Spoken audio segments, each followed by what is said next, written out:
इस वक्त की ताजा अपडेट आपकी टीवी स्क्रीन पर सरकार के सूत्रों के हवाले से इस वक्त की बड़ी खबर सामने आई है।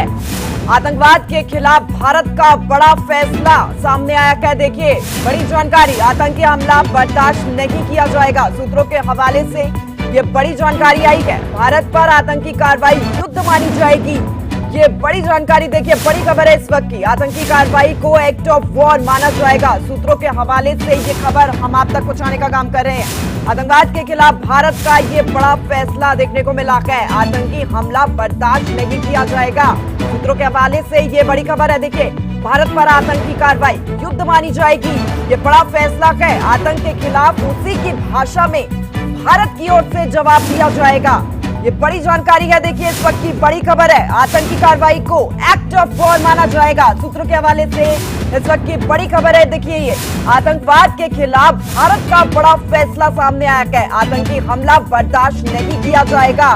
सूत्रों के हवाले से हम बार बार आपको बता रहे हैं कि ये बड़ी जानकारी, बड़ी खबर सामने आई है। आतंक के खिलाफ उसी की भाषा में भारत जवाब देगा। देखिए बड़ी जानकारी सामने आई है, बड़ी खबर है इस वक्त की, क्योंकि पाक की ओर से लगातार हमला किया जा रहा है। ऐसे में ये बड़ा फैसला, आतंकी कार्रवाई को एक्ट ऑफ वॉर माना जाएगा। सूत्रों के हवाले से इस वक्त की बड़ी खबर है, ये आतंकी हमला बर्दाश्त नहीं किया जाएगा, ये बड़ा फैसला लिया गया है। भारत पर आतंकी कार्रवाई युद्ध मानी जाएगी, आतंक के खिलाफ उसी की भाषा में भारत जवाब देगा। देखिए अब तक हमला जो हो रहा था वो पाक की ओर से हो रहा था, हालांकि भारत की ओर से लगातार देखिए उन मिसाइलों को, उन ड्रोन को ध्वस्त किया जा रहा था, जवाबी कार्रवाई की जा रही थी। ये अलग बात है, भारत की ओर से अभी तक कोई इस तरीके का हमला, आम नागरिक पर हमला, मिलिटेंट्स पर हमला नहीं किया जा रहा था। जो हमला पाक कर रहा था उसका जवाब भारत दे रहा था, लेकिन अब ये एक्ट ऑफ वॉर माना जाएगा। सूत्रों के हवाले से ये बड़ी जानकारी सामने आई है। देखिए इस वक्त की बड़ी खबर क्या है, विनय हमारे साथ जुड़े हैं, हमारे संवाददाता विनय। देखिए ये बहुत बड़ा फैसला है, एक्ट ऑफ वॉर माना जाएगा आतंकी कार्रवाई को।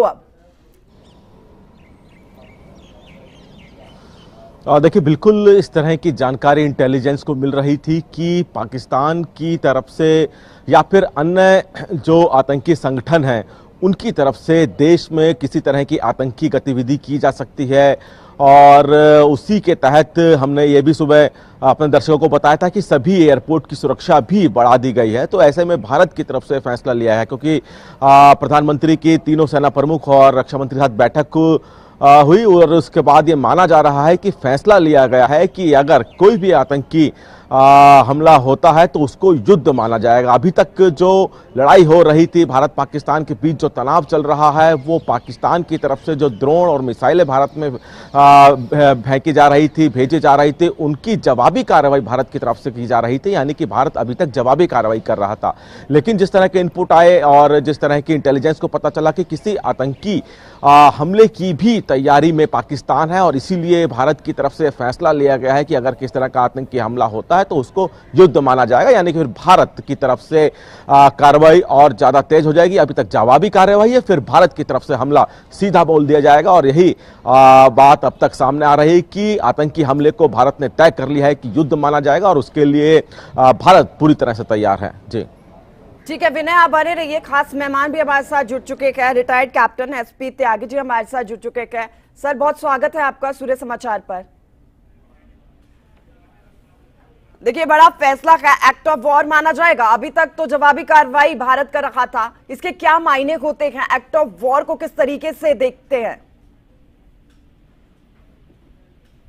श्वेता जी, एक्ट ऑफ वॉर को आज अभी से आतंकवादी कार्रवाई माना जाएगा। इसको अगर समझते हैं तो हम उनको थोड़ा सा समझ लें। जो आज की तारीख में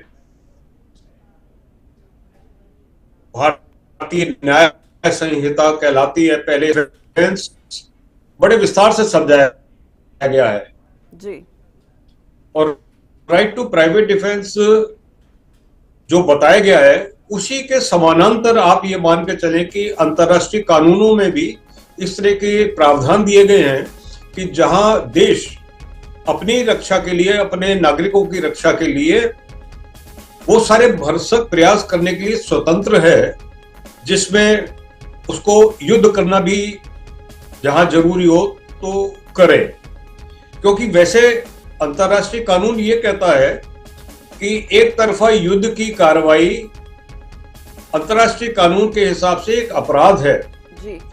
और उसको एक स्तर से दूसरे स्तर तक जाने के लिए क्वालिटेटिव चेंज ये होता है कि जब किसी ने उकसावे की कार्रवाई की जी। और देश की रक्षा के लिए खतरा बन गया, कोई भी घटना हो या कोई भी पक्ष हो, तो उसके खिलाफ राइट टू रिटेलिएट बनता है जी। और राइट टू रिटेलिएट जैसे राइट टू प्राइवेट डिफेंस है, उसमें यह कहा है कि समुचित मात्रा का बल का प्रयोग माना जाता है, स्वीकार्य है।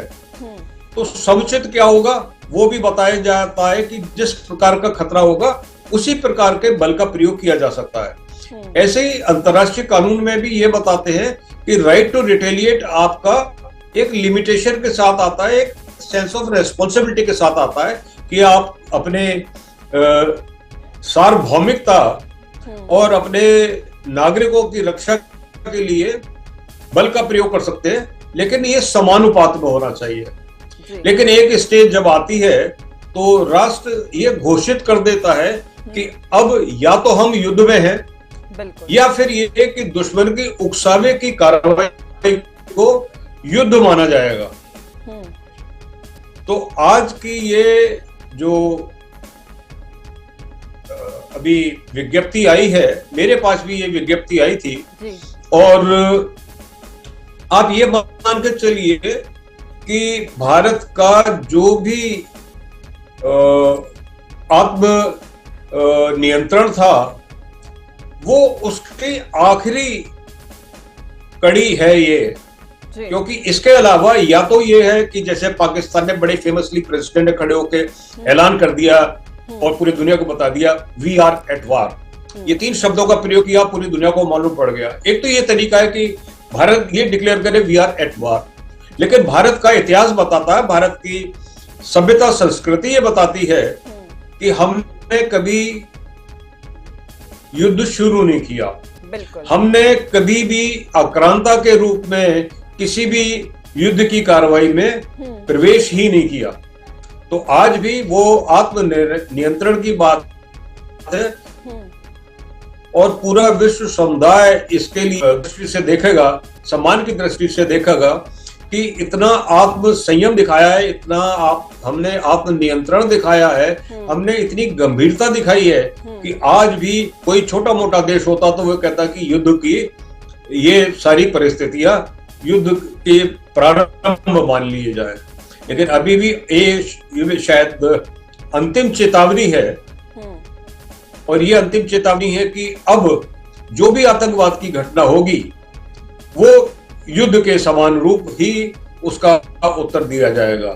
तो टेक्निकली भारत अभी तक ये कर रहा था, लेकिन टेक्निकली कूटनीति के हिसाब से अब ये माना जाना चाहिए कि ये भारत की तरफ से विधिवत घोषणा है कि एक भी कार्रवाई उसको युद्ध की कार्रवाई माना जाएगा, वी आर एट वार। जी ठीक है, मैं रुक करूंगी आपका। विनय भी हमारे साथ, हमारे संवाददाता लगातार बने हुए है। विनय देखिए, त्यागी जी कह रहे हैं कि ये पाकिस्तान के लिए एक आखिरी चेतावनी भी मानी जा सकती है, क्या इसके मायने है? क्या पाकिस्तान अब समझ पाएगा?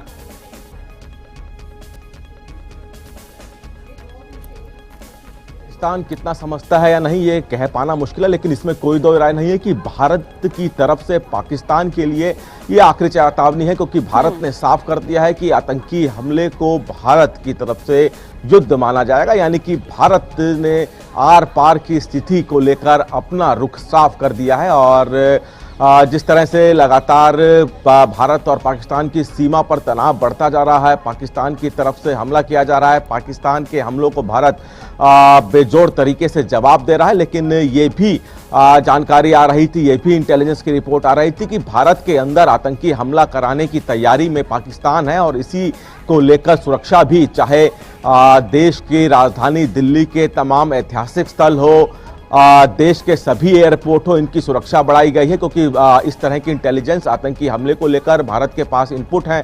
और इसीलिए अगर भारत ने साफ कर दिया है कि अगर कोई आतंकी हमला होता है तो उसको युद्ध माना जाएगा। पहलगाम में हुए आतंकी हमले के बाद लगातार भारत ने कड़ा रवैया पाकिस्तान के खिलाफ दिखाया हुआ है और उसका असर भी दिख रहा है। और यही वजह है कि पाकिस्तान की बौखलाहट साफ दिख रही है। पाकिस्तान किसी न किसी तरह से भारत की तरफ से जो जवाबी कार्रवाई हो रही है उसका बदला लेना चाहता है, लेकिन पाकिस्तान अभी तक उसमें सफल नहीं हो पाया है। भारत की तरफ से यह भी कहा गया कि भारत को उकसाने की कोशिश कर रहा है पाकिस्तान। भारत की तरफ से ये जानकारी सामने आई कि पाकिस्तान भारत को उकसाने की कोशिश कर रहा है, लेकिन भारत के जो जवान हैं, भारत की जो आर्मी है, बहुत संयम तरीके से जवाब दे रही है पाकिस्तान के हमलों का। और बशर्ते कल की बात की जाए तो ये भी बात सामने आई थी कि नागरिक विमान की आड़ में पाकिस्तान की तरफ से भारत में ड्रोन भेजे जा रहे हैं, लेकिन भारतीय सेना बखूबी और संयम तरीके से हर हमले का जवाब दे रही है। तमाम तरह की बातें सामने आ रही हैं, लेकिन अब भारत की तरफ से ये बड़ा ऐलान और फैसला लिया गया है कि आतंकी हमले को युद्ध माना जाएगा। यानी कि अब जो भारत की, अगर पहलगाम आतंकी हमला हुआ लेकिन अब उसके बाद किसी तरह का आतंकी हमला होता है तो पाकिस्तान को करारा जवाब दिया जाएगा और युद्ध स्तर पर भारत की तरफ से जवाब दिया जाएगा। अब सिर्फ जवाबी कार्रवाई हो रही है, लेकिन अब फिर युद्ध स्तर पर भारत की तरफ से हमला किया जाएगा। गांव पहुंच जाएंगे तो गांव छोड़ देंगे। ठीक है, बहुत शुक्रिया आपका विनय, हम अपडेट लेते रहेंगे। फिलहाल बहुत शुक्रिया, आपने जानकारी दी। एसपी त्यागी जी भी हमारे साथ लगातार बने हुए हैं।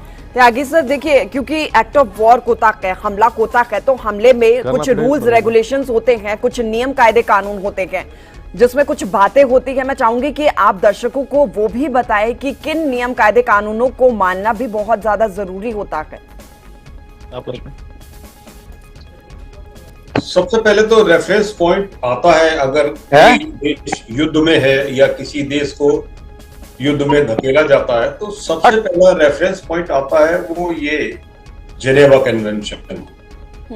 जेनेवा कन्वेंशन के एक इतिहास है और एक ही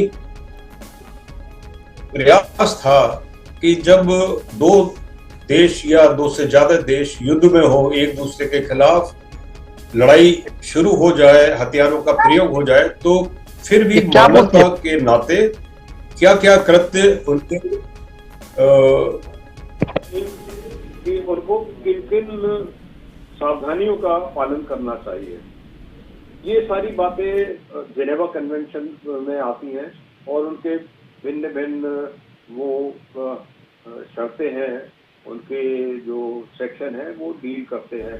जैसे मोटे मोटे तौर पर अगर बताया जाए तो फिर आपको याद होगा कि महाभारत की लड़ाई का जब हम देखते हैं, कुछ चर्चा करते तो उसमें ये होता था कि एक शंख बजता था जो युद्ध के प्रारंभ की बात मानी जाती थी, और शाम को एक शंख बजता था जिसके बाद युद्ध की कार्रवाई खत्म मान ली जाती थी।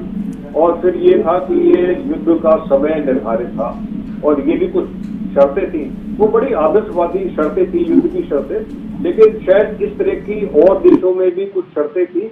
वो उन सबको समग्र रूप से एकीकृत करके जेनेवा कन्वेंशन में मानवता का एक पक्ष अक्षुण्ण रहे, उसकी सुरक्षा रहे और निरपराध नागरिक, निरपराध लोग जो है वो उसके शिकार न बने। तो एक उसमें यह है कि युद्ध बंदी बनाएंगे तो युद्ध बंदियों के साथ क्या व्यवहार किया जाएगा। उत्कृष्ट उदाहरण दिया युद्ध बंदियों को जब कैद कर लिया, भारत ने सरेंडर कर दिया। 91,000 के करीब युद्ध बंदी थे, उनको किस तरीके से रखा गया वो देखिए कि हमारे सैनिक जमीन पर सोते थे लेकिन उनको चारपाई प्रोवाइड की गई। तो ये जेनेवा कन्वेंशन कहता है कि अगर युद्ध बंदी है तो उनके साथ अपमान की कार्रवाई नहीं की जाएगी, उनको मारा पीटा नहीं जाएगा, हिंसा का प्रयोग नहीं किया जाएगा, मानवता के मानदंड के हिसाब से उनको रहने खाने पीने की, इनफैक्ट यहाँ तो यह है कि हमने उनको तो खुद अपना मेस चलाने के लिए स्वतंत्रता दी थी युद्ध बंदियों को। वो अपना मेस खुद चलाते थे, उनकी अपनी व्यवस्थाएं थी, भले ही वो जेल में थे एज प्रिजनर ऑफ वॉर। तो जहाँ चीफ आर्मी चीफ के नाते फील्ड मार्शल मानेकशॉ जाते थे और उनका वो चेक करते थे कि लंगर में सैनिटेशन ठीक है, टॉयलेट में सैनिटेशन ठीक है, जी। खाना पीना अच्छा बन रहा है। तो ये जेनेवा कन्वेंशन का उत्कृष्ट उदाहरण है। जेनेवा कन्वेंशन आगे ये भी बताता है कि लेते लोगों को युद्ध क्षेत्र में अगर पाए जाते हैं तो उनको बिना कोई नुकसान पहुंचाए उस क्षेत्र से बाहर निकाला जाए। ये जेनेवा कन्वेंशन के प्रावधान है। इसके अंतर्गत फिर ये कि चाहे वो रेड क्रिसेंट हो या रेड क्रॉस हो, बहुत से वॉलंटियरी ऑर्गेनाइजेशन है जो सेवा देते हैं कि जो नागरिक हैं, जो निहत्थे हैं, जो घायल हैं, बीमार हैं, उनको मानवता के नाते जो भी मदद की जाए वो मदद की जाए और उनको युद्ध क्षेत्र से बाहर निकाला जाए। ऐसे ये भी है कि युद्ध क्षेत्र में अगर कोई सैनिक घायल हो जाता है तो वहां जब हमारे सेना के साथ उस सेना के चिकित्सक दल साथ में जाते हैं, रेजिमेंटल मेडिकल ऑफिसर साथ में जाते हैं, उनका मेडिकल फैसिलिटीज एस्टेब्लिश होती है।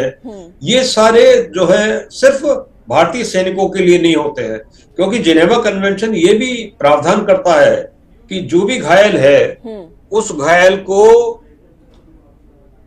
बिना ये सोचे समझे, बिना पक्षपात किए हुए कि क्या वो दुश्मन पक्ष का है, फिर भी उनको मदद दी जाए। बिल्कुल। तो ये सारे जो है जेनेवा कन्वेंशन के मोटे मोटे प्रावधान है जो बताते हैं कि क्या करना चाहिए, क्या नहीं करना चाहिए। बिल्कुल, बहुत अच्छे तरीके से आपने जेनेवा कन्वेंशन को समझाया। लेकिन देखिए, समझने वाली बात एक ये भी है कि वॉर ऑफ एक्ट में जब कोई युद्ध होता है तो दोनों तरफ से नियम कायदे कानूनों को मानना भी जरूरी होता है। लेकिन पाकिस्तान की ओर से जो हमले हो रखे हैं वो लोकल्स पर हो रखे हैं, नागरिकों पर हमले किए जा रखे हैं, आम जो नागरिक है जो कि इसका उल्लंघन होता है। आप इस तरीके से हमले आम नागरिकों पर नहीं कर सकते हैं।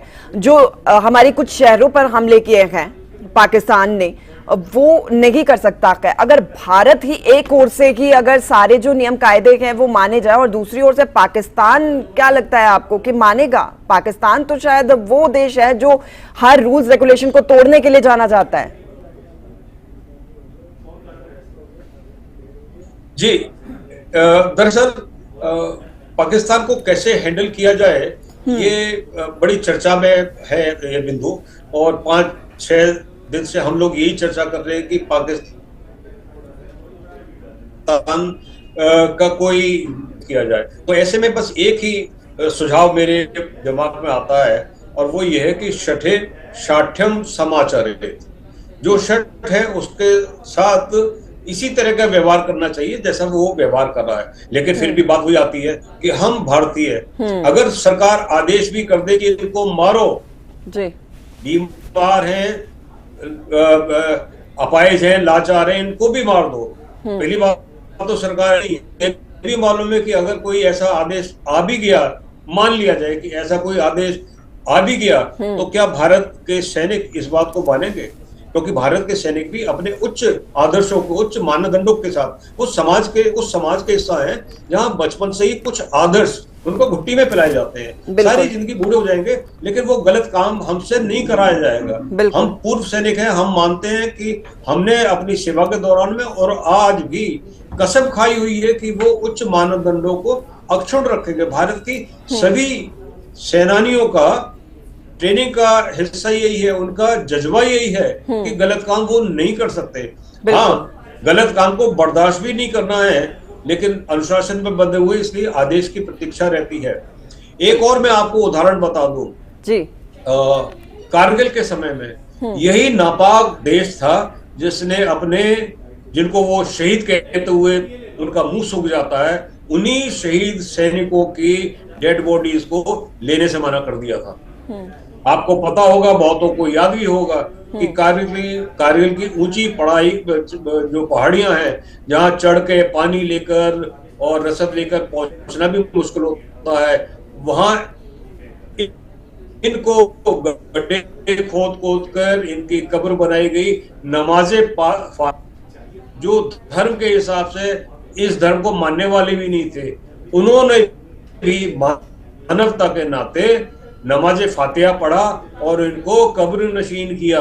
इनको तो कब्र भी मैसर नहीं थी पाकिस्तान के, अगर हैसियत देखा जाए और उसकी नीयत देखी जाए।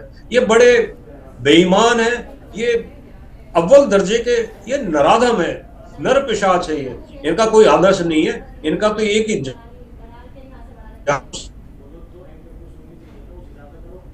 समझने वाले। मैं माफी चाहता हूं कि आपके चैनल पे इस तरह के शब्दों का इस्तेमाल कर रहा हूं, लेकिन बूढ़ा हूं, खून तो फिर भी थोड़ा बहुत खोलता ही है। नहीं नहीं, बिल्कुल बिल्कुल, ये तो हर आम नागरिक का खून खोलता है।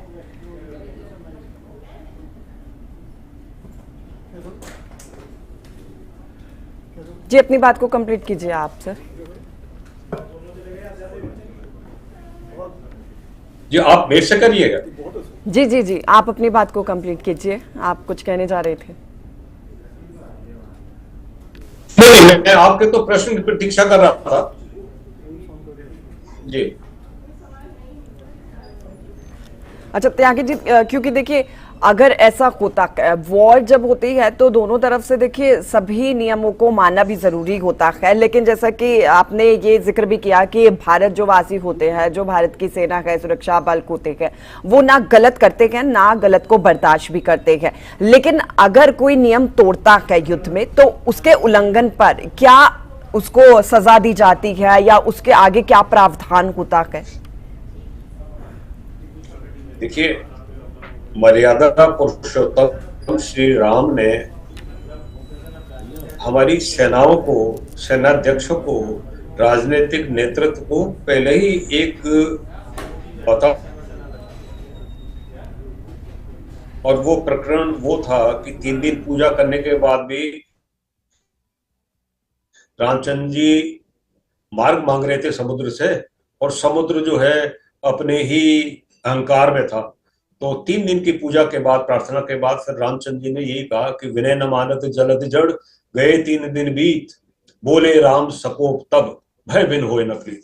तो आक्रांत और भय, इसकी आवश्यकता है, क्योंकि जो ये कहते हैं ना कि किसी का इकबाल बुलंद तब होता है जब लोग डरते हैं, और अगर इकबाल बुलंद होता है तो शक्ति का प्रदर्शन करना आवश्यक है।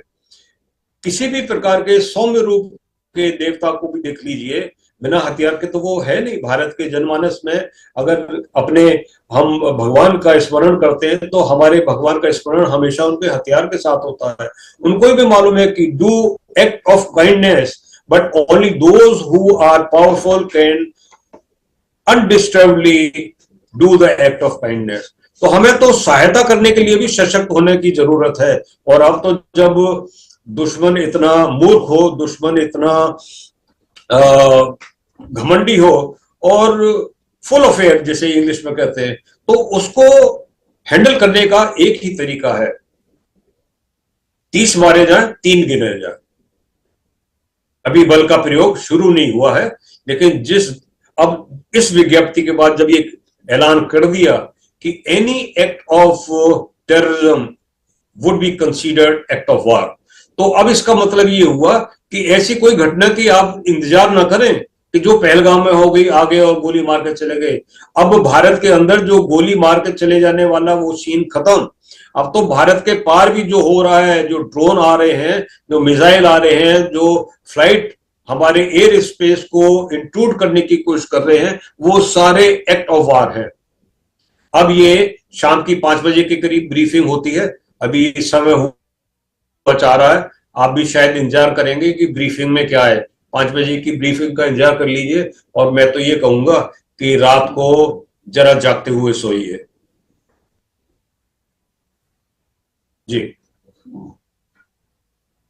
दे रखे थे, लेकिन अब जब ये घोषणा हो चुकी है एक्ट ऑफ वॉर, तो यानी कि हम ये मैसेज पूरी दुनिया भर में भी अब इसका जाता है कि भारत ने भी युद्ध का ऐलान अब कर ही दिया है, क्योंकि पाकिस्तान ये चाहता है कि वो हमले करते रहे, लेकिन सामने से अगर कोई जवाब आता है तो पाकिस्तान बौखला जाता है, और उस बौखलाहट में वो भूल जाता है कि वो आम नागरिकों को भी निशाना बना रहा है।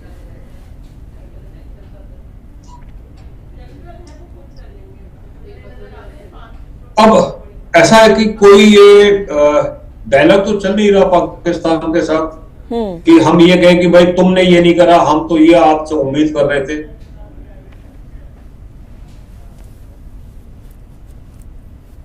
जी श्वेता जी, बाकी जी बीच में कोई सज्जन बोल रहे थे तो मुझे लग रहा कि शायद उनको वक्तव्य पूरा कर रहे हैं तो मैं सबसे आगे बोलूं, या आप अनुमति दें तो मैं अपनी बात पूरी कर लेता हूँ। जी ठीक है, आप अपनी बात को कंप्लीट कर सकते हैं सर। हाँ, मैं ये कह रहा था कि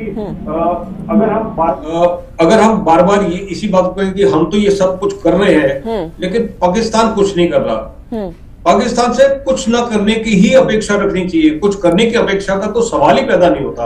हमें मालूम है कि पाकिस्तान ने नहीं करना, बस हमको ये मालूम होना, स्पष्ट होना आवश्यक है कि हमें क्या करना है।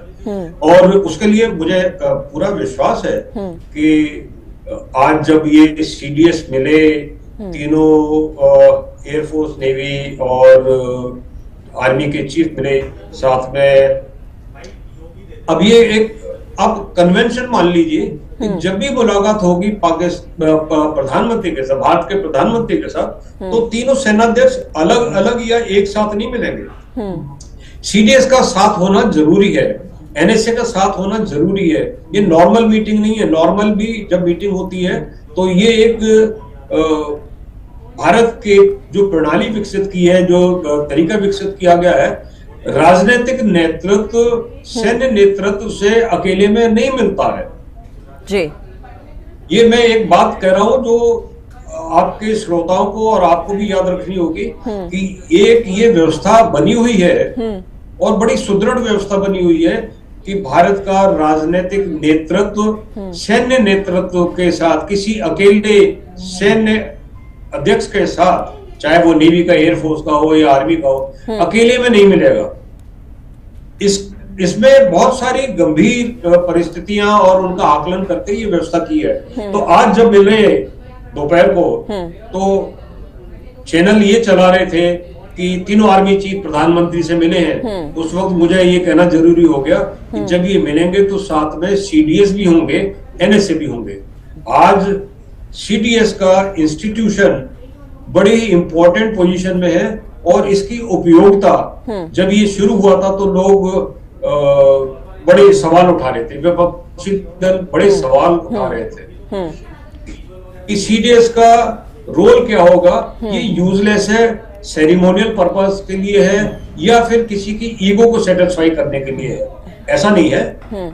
अभी जो एसिड टेस्ट है इंस्टीट्यूशन ऑफ सीडीएस का, आज की तारीख इतने दिन हो गए, आज हम ये मान के चले कि मोटा मोटा 5 दिन हो गए, तो 5 दिन में institution of CDS has successfully completed the acid test. इनकी उपयोगिता आज की तारीख में अच्छे कोऑर्डिनेशन के लिए, सही डायरेक्शन के लिए और लीडरशिप के लिए ये बहुत जरूरी है।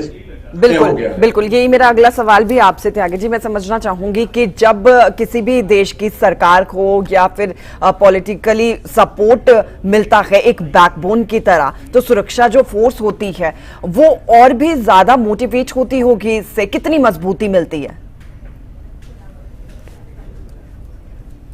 नहीं, आप ये पूछना चाह रही हैं कि सरकार को मजबूती कहां से मिलती है? नहीं बिल्कुल, चाहे वो भारत की सरकार हो या पाकिस्तान की सरकार हो। नहीं त्यागी जी, मेरा सवाल आपसे ये है कि देखिए, जब इस तरीके की कोई सिचुएशन आती है, आपात स्थिति जब आती है, जब पॉलिटिकल भी सपोर्ट मिलता है, जैसे हम देख रहे हैं प्रधानमंत्री भी लगातार बातचीत कर रखी है, रक्षा मंत्री को, गृह मंत्री को, पल पल की अपडेट सेना प्रमुखों से ली जा रही है, तो और भी ज्यादा सशक्त भर जाते हैं, जोश से भर जाते हैं और कितना मजबूती से वो आगे दुश्मन के सामने टिक पाते, खड़े हो पाते हैं, क्योंकि जाहिर तौर पर उनको भी मोटिवेशन मिलती ही है जब आपको एक बैकबोन मिलता है पॉलिटिकली भी।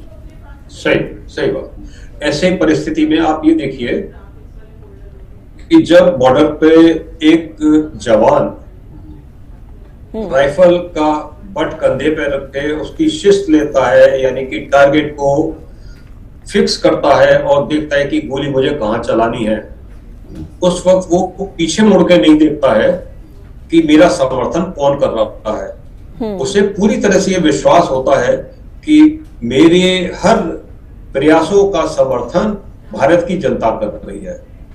और ऐसे ही जब भारत का नेतृत्व, राजनीतिक नेतृत्व जब निर्णय लेता है, कठोर निर्णय होते हैं और इसमें कुछ एक एक दो नहीं, हजारों की जानों को खतरा हो सकता है, तो वो भी निर्णय लेने के लिए उनके पास शक्ति कहां से आती है? शक्ति वहां से आती है जब उनको पता होता है कि मेरे भारत के निवासी मेरे ऊपर शंका नहीं करते, विश्वास करते हैं। मेरे भारतवासी मेरे से सवाल पूछने से पहले उत्तर देने के लिए तैयार है। वो उत्तर नहीं मांगेंगे, अपना उत्तरदायित्व को पूरा करने का प्रण निभाएंगे। जब ऐसी भावना के साथ प्रधानमंत्री, रक्षा मंत्री हो या जिस भी श्रेणी में निर्णय लेने के लिए जो भी संकल्पित है वो निर्णय लेते हैं, तो उनकी रीढ़ की हड्डी यही भारत के नागरिक बनते हैं। उनका विश्वास हमारे ही नागरिकों के विश्वास के साथ जुड़ता है, और वो शक्ति का जो संचरण होता है वो ऊपर से नीचे तक, एक सैनिक से लेकर सेनाध्यक्ष तक बराबर जारी रहता है। और इसीलिए मैं अभी भी आपके जरिए जो भी आपके श्रोता है, दर्शक है, उनसे ये अपील करूंगा, कुछ दिन के बाद समय आएगा जहां आपकी इच्छा शक्ति कितनी दृढ़ है, आपका राष्ट्र के प्रति समर्पण कितना मजबूत है, और आप कितने बड़े देशभक्त हैं, ये आपको सिद्ध करने का मौका आएगा। कल को सड़क पे खड़े होकर छाती पीटकर विलाप करने के बजाय आप खड़े होकर ये कहें कि सरकार का, सेना का हर प्रकार से समर्थन करने के लिए मजबूत हूं। क्योंकि देखिए, ये कहते हैं युद्ध हालांकि आखिरी विकल्प है कूटनीति का, लेकिन जब युद्ध अवश्यंभावी है तो उस वक्त जान लीजिए कि ये सैनिक ही है जो युद्ध नहीं चाहते, और यही सैनिक हैं जो जब युद्ध हो जाएगा तो सबसे बड़ा मूल्य भी यही चुकाएंगे। बिल्कुल। ये सैनिक युद्ध इसलिए नहीं चाहते कि वो कायर हैं, ऐसा सोचना भी नहीं। ये वीर सैनिक युद्ध इसलिए नहीं चाहते कि उनको मालूम है कि देश की अर्थव्यवस्था, रक्षा व्यवस्था, देश की खुशहाली, तरक्की, इस सब पर बुरा प्रभाव पड़ता है। आज भी तारीख में जब भारत युद्ध में नहीं जाना चाहता, इसके पीछे मंशा वही है कि जिस हम डेवलपमेंट की, प्रोग्रेस की ट्रेजेक्टरी में है, जहां हम तीसरी अर्थव्यवस्था बन गए, तब हम ये आधिकारिक रूप से जब कहने के पोजीशन में है कि हम महाशक्ति हैं, तो एक छोटा सा 2 दिन का, 3 दिन का युद्ध भी है। हालांकि मैं प्रिसीजन टारगेटिंग की बात करता रहा हूं पिछले 5 दिन से, लेकिन अगर 1 दिन का, 2 दिन का भी कन्वेंशनल अगर युद्ध हो गया, तरीके से लड़ा जाने वाला, will be body bags coming, याद रखिए। तो इसलिए गलती से भी ये ना सोचें कि नेतृत्व युद्ध क्यों नहीं कर रहा है। युद्ध आखिरी विकल्प होगा, लेकिन जब युद्ध होगा तो बड़ा भीषण होगा। हमारे सैनिक कृत संकल्प है, कटिबद्ध हैं, और जान देने के लिए भी तैयार हैं और जान लेने के लिए भी तैयार हैं। बिल्कुल, देखिए, विश्वास रखिए। बिल्कुल, विश्वास बहुत है, और आम नागरिक को, हम सभी को बहुत ज्यादा विश्वास है। जो हमारे सुरक्षा बल है वो दिन रात एक करके डटे हुए है और दुश्मन का सामना भी कर रखे है। देखिए सर, क्योंकि आपने जिक्र भी किया है कि आखिरी विकल्प होता है युद्ध, और जो जवान है वो खुद भी नहीं चाहते हैं कि ये युद्ध ना हो, और ये आखिरी विकल्प ही रहता है। और इतिहास भी गवाह है। देखिए, महाभारत जब हुई थी, महाभारत भी श्री कृष्ण की ओर से पूरी कोशिश की गई थी आखिरी तक कि महाभारत ना हो, युद्ध ना हो, लेकिन जब सामने वाला ही ना माने, पाकिस्तान अब जो हमले लगातार कर रहा है, तो युद्ध तो फिर आखिरी विकल्प बनता ही है, बचता ही है हमारे लिए भी।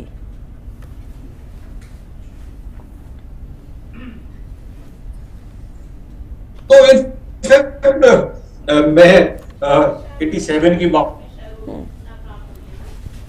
और हम लोग ट्रेस में बैठे रहते थे, ट्रिगर हमारा जो उंगली और ट्रिगर का कॉन्स्टेंटली हमारे कार्बाइन रेडी पोजीशन में रहते थे। ये इंतजार अपने आप में मानसिक रूप से बड़ा थकाने वाला है। जिसने ये समय नहीं जिया है वो इसकी कल्पना भी नहीं कर सकता। तो बैटल फटीग का तो होना शुरू हो जाता है, उतावले हो जाते हैं, और आत्मनियंत्रण और अच्छी ट्रेनिंग यही माने रखती है, यही काम आती है। तो बेचैनी तो है, सैनिकों की बेचैनी किस भाव से होगी मैं महसूस कर सकता हूं, लेकिन ये है कि ना हो तो अच्छा है। बिल्कुल, हम तो यही चाहेंगे कि ना हो युद्ध, लेकिन पाकिस्तान की देखिए मेरा एक सवाल ये भी है आपसे कि क्योंकि देखिए भारत की ओर से लगातार मुंहतोड़ जवाब दिया जा रहा है, कार्रवाई की जा रही है, पाकिस्तान के एयरबेस ध्वस्त कर दिए गए हैं, उसका खात्मा भारत ने किया है। एक तरीके से ये माने कि जो पाकिस्तान है उसकी रीढ़ की हड्डी को तोड़ दिया है भारत ने।